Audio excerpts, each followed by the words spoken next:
일자리를 찾아 서울에 올라온 뒤 막노동 날품을 팔던 20대 조모 씨. 지난해 허리를 다쳐 일이 끊긴 뒤에는 공과금도 제때 못 내 결국 월세로 살던 오피스텔에서도 쫓겨났습니다.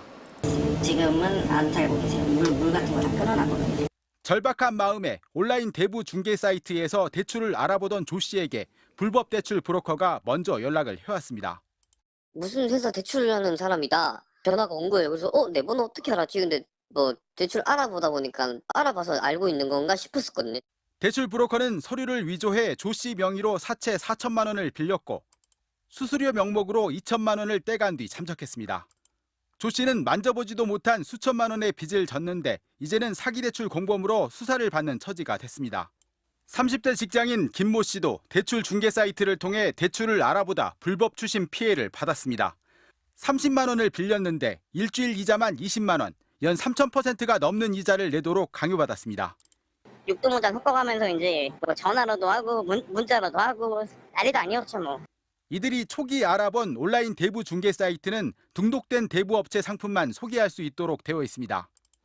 하지만 금융당국과 경찰이 조사한 결과 상당수 등록 중개업체가 불법 대출업체 광고도 함께 게시해온 것으로 드러났습니다. 한 업체는 급전을 구하는 20만 명의 고객 신용정보를 사채업자들에게 팔아넘겼고 또 다른 업체 3곳에서는 해킹으로 고객 정보가 유출된 정황도 확인됐습니다. 올해 1분기 주요 카드사의 연체율은 모두 1%를 넘겨 최근 3, 4년 사이에 가장 높았고 저축은행 연체율도 6년 만에 5%를 넘었습니다. 제2금융권의 기업대출 연체율도 7년 만에 가장 높았습니다. MBC 뉴스 박철현입니다.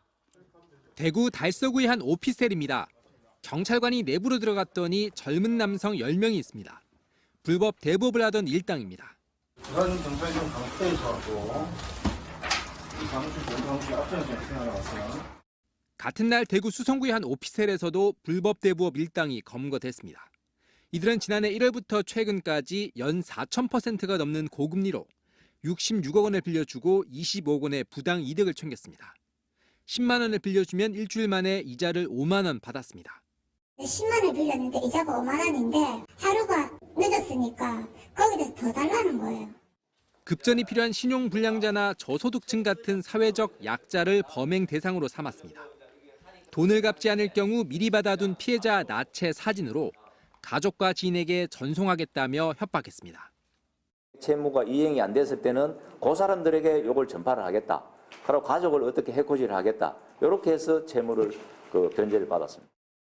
이들은 또 시민 11,000여 명의 채무불이행 정보가 담겨 있는 불법 제작된 앱을 이용하고 담보로 받아둔 승용차를 채무자 허락 없이 해외 수출업자에게 팔아 넘기기도 했습니다.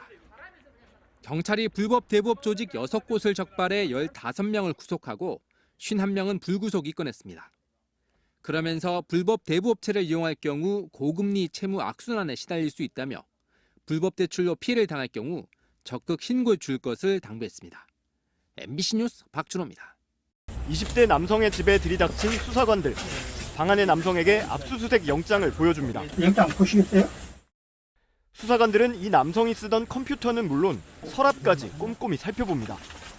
방 안 곳곳에서 쏟아져 나온 건 통장과 차용증 뭉치. 이 남성은 2년 전부터 SNS에 대리 입금을 해드린다는 글을 올린 뒤 연락한 사람들에게 불법 대출을 해왔습니다. 특히 여성 고객을 유인하기 위해 남자는 안 받는다는 조건도 내걸었습니다. 급전이 필요해서 연락한 여성들에게 10,000원에서 30만 원의 소액을 빌려주고 이자를 챙겼는데요. 여태 돈을 빌려간 피해자는 330여 명, 원금만 2억 9천만 원에 달합니다. 이 남성은 특사경에 붙잡히기 직전까지 피해자들에게 이자 등 명목으로 3억 3천만 원을 이미 받아낸 상태였습니다. 법으로 정해진 최고 이자율인 연 20%에 1,400배가 넘는 29,200%의 고금리를 적용한 경우도 있었습니다.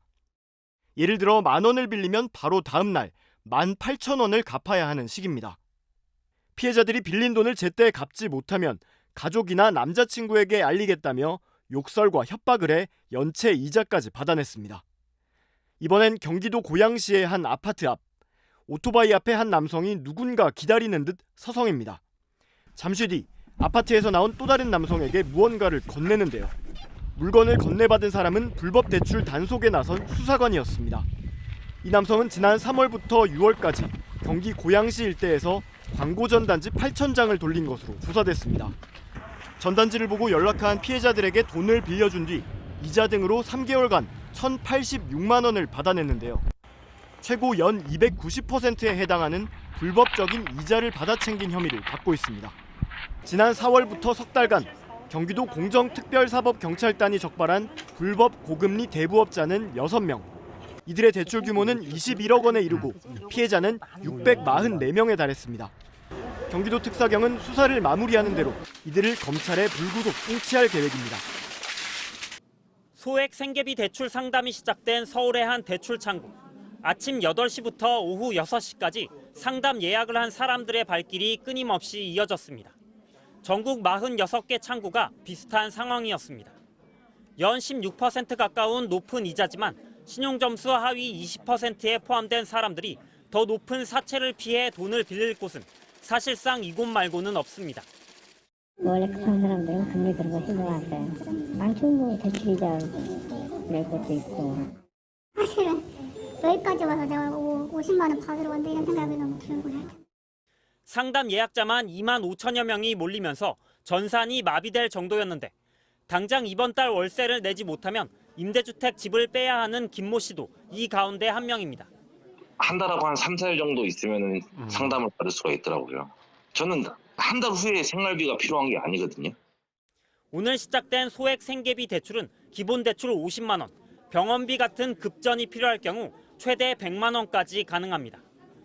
총 대출 기간은 최대 5년으로 처음 6개월 동안 성실하게 이자를 내면 추가 50만 원을 대출받을 수 있고 연 15.9%로 시작되는 대출 금리도 1년 뒤에는 9.4%가 적용됩니다.